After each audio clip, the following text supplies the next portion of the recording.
Buenas noches. El COVID, que nació hace alrededor de un año, con una sola persona infectada, ha venido a trastocar el mundo, es decir, a cambiar las costumbres, a cambiar los hábitos, a cambiar las formas de producir y a cambiar la forma de educar.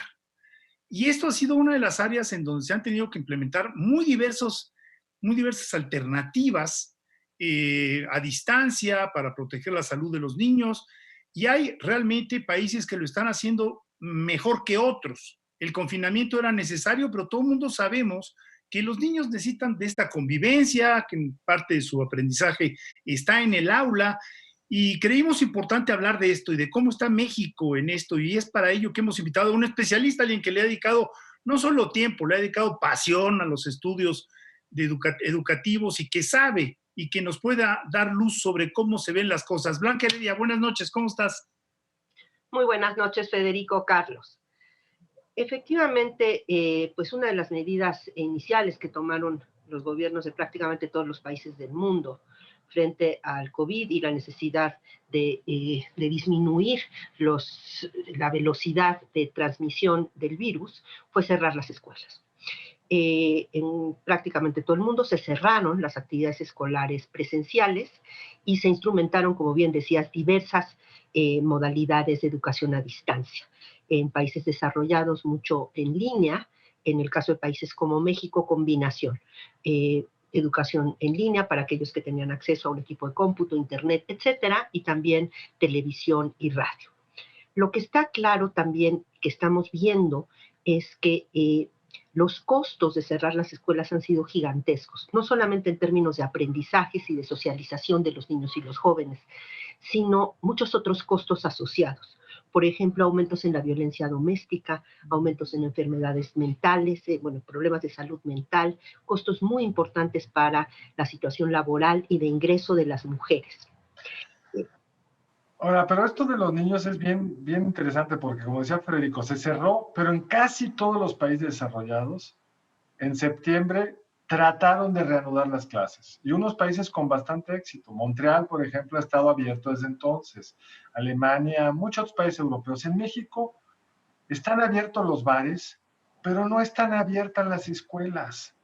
Y ni siquiera estamos teniendo una discusión de por qué otros países sí lo pudieron hacer y están ahorrándole a las mamás el costo de tenerlos en casa, a los niños la no socialización, etcétera. ¿Por qué no está esto en el debate? Dices bien, Carlos, que otros países no solamente regresaron a clases en septiembre, sino que incluso ahora, que en varios países europeos volvió a haber, digamos, un endurecimiento de las medidas de confinamiento ante el rebrote o el resurgimiento de la enfermedad. En muchos países de Europa, en el grueso de los países de Europa, se cerraron bares, restaurantes, muchos tipos de establecimientos comerciales, pero no las escuelas. Y esto es muy importante. Hay estudios que indican que contra lo que se pensaba al comienzo, en marzo, abril, las escuelas son focos de contagio menos serios, menos importantes de lo que originalmente pensábamos. Ahora bien, dicho lo anterior, la posibilidad de que no se transformen en focos de contagio muy importantes pasa porque las escuelas apliquen en efecto protocolos sencillos, pero que si no se llevan a cabo esos protocolos, como mostró el caso de Israel, por ejemplo, ¿sí? Entonces sí se pueden volver focos de contagio. ¿Qué tipo de medidas? Tapabocas, que al principio solamente se le daba a los niños como de secundaria en adelante, ahorita ya varios países europeos ya lo están poniendo para niños más pequeños. También en Nueva York y en algunos otros estados de la Unión Americana se está haciendo eso. Distanciamiento espacial. En muchos lugares, al menos 2 metros de distancia entre los niños. Educación híbrida, o sea, regreso presencial a una parte de los niños un día, otro día otros, o ciertas asignaturas, por ejemplo. Poder tener habitaciones, los salones de clase muy bien ventilados, muy limpios. A mí me parece que, más allá, y podemos entrarle en un momento, de por qué no está en el debate, mi posición es que sí, están claros los costos altísimos de mantener las escuelas cerradas y sabemos que con ciertas medidas de contención sanitaria puede lograrse abrir sin gran riesgo sanitario, pero el problema es ese sí, tenemos las capacidades para operar, aunque sea esos protocolos mínimos. En un contexto en el que además están resurgiendo enfermedades infecciosas por problemas de abasto en las vacunas y por problemas de acceso a los servicios de salud. Entonces, están resurgiendo en México la tuberculosis, el dengue, el paludismo, incluso la lepra.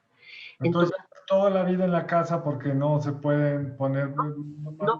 No toda la vida en la casa, pero sí, también seamos realistas. Y vamos a abrir las escuelas, ok, pero primero, desde mi punto de vista, condición sine qua non, tiene que haber módulos de vacunación para los niños y las comunidades, todos los integrantes de la comunidad escolar para las enfermedades de transmisión y estas infecciosas que están regresando.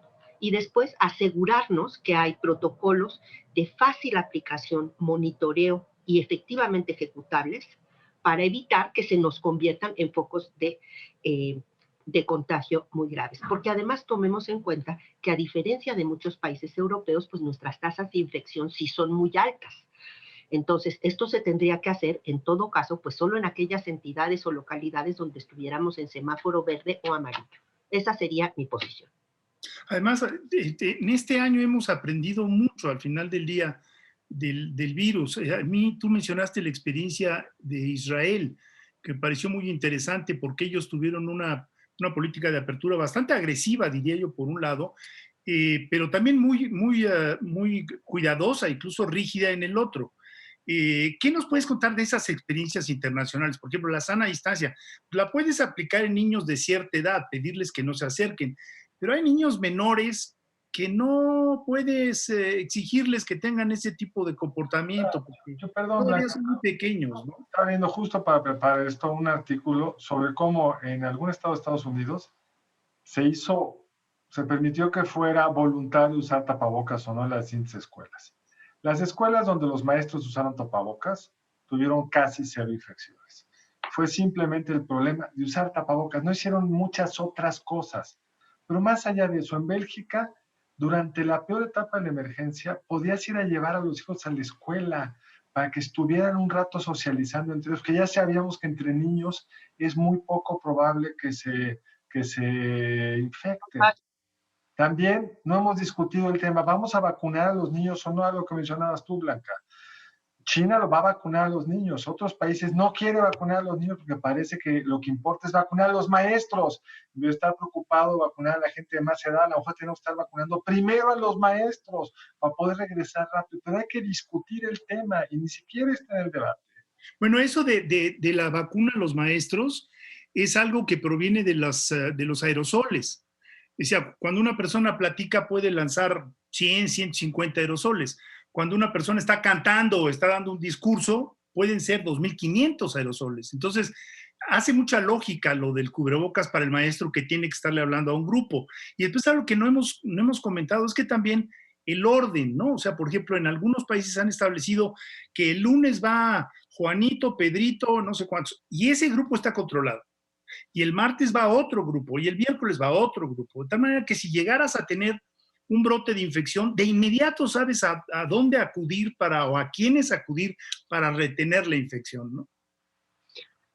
Efectivamente, contestando a tu pregunta sobre Israel, básicamente lo que pasó es que relajaron el uso de tapabocas, como bien decía Carlos, ni siquiera tienen que ser tantas medidas, el tapabocas es la medida central, y también relajaron, al parecer, temas de distanciamiento espacial, social.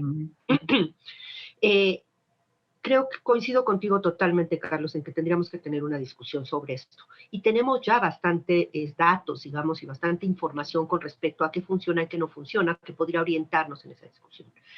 Lo que ha ocurrido, me parece, en México, en el contexto de la pandemia, es que lo educativo no ha tenido una gran relevancia en el debate público, porque ha estado opacado por otros muchos temas. Históricamente, además, no tenemos una sociedad que haya sido muy vocal y muy activa en poder colocar las preocupaciones educativas en el centro del debate. Concretamente, el caso de padres y de familia, que son, digamos, actores muy importantes en otros contextos nacionales, en México pues están prácticamente ausentes.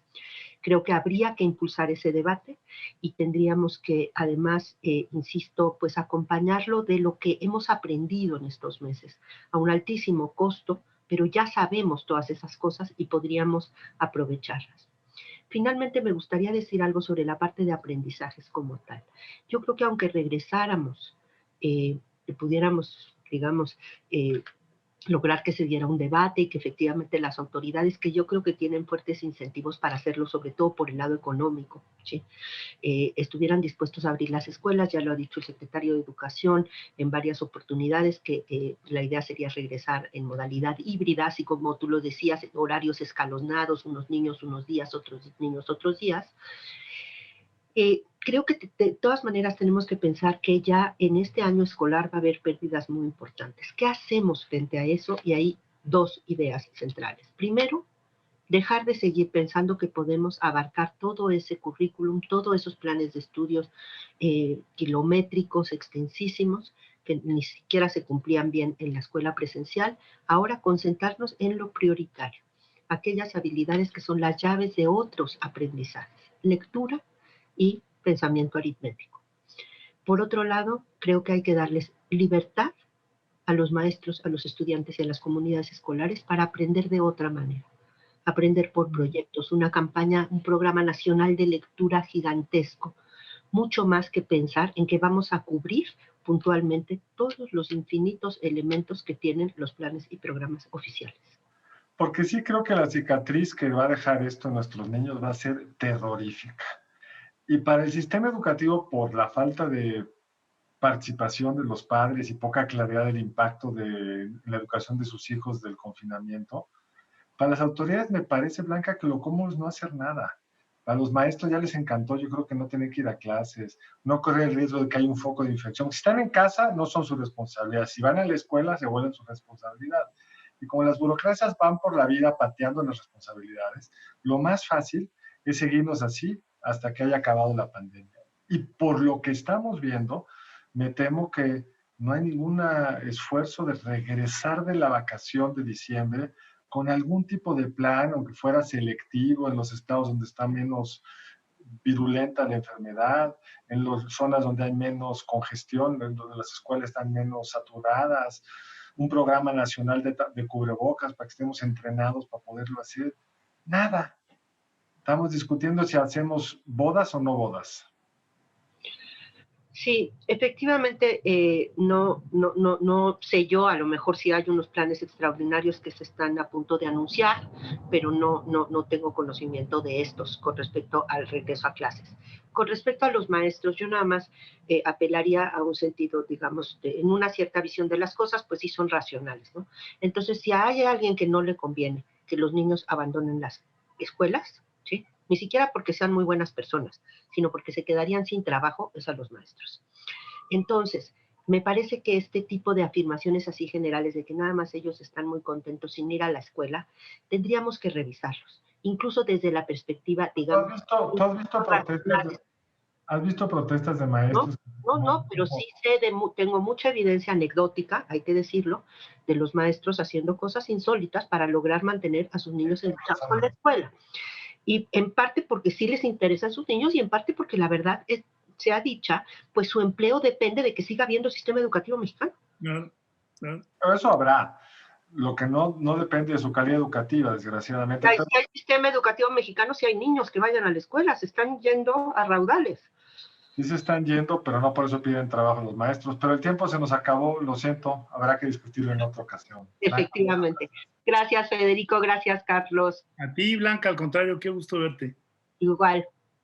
Y gracias a ustedes por acompañarnos aquí en Primer Círculo. Nos vemos el lunes entrante a la misma hora. Buenas noches, nos vemos la próxima aquí en Primer Círculo.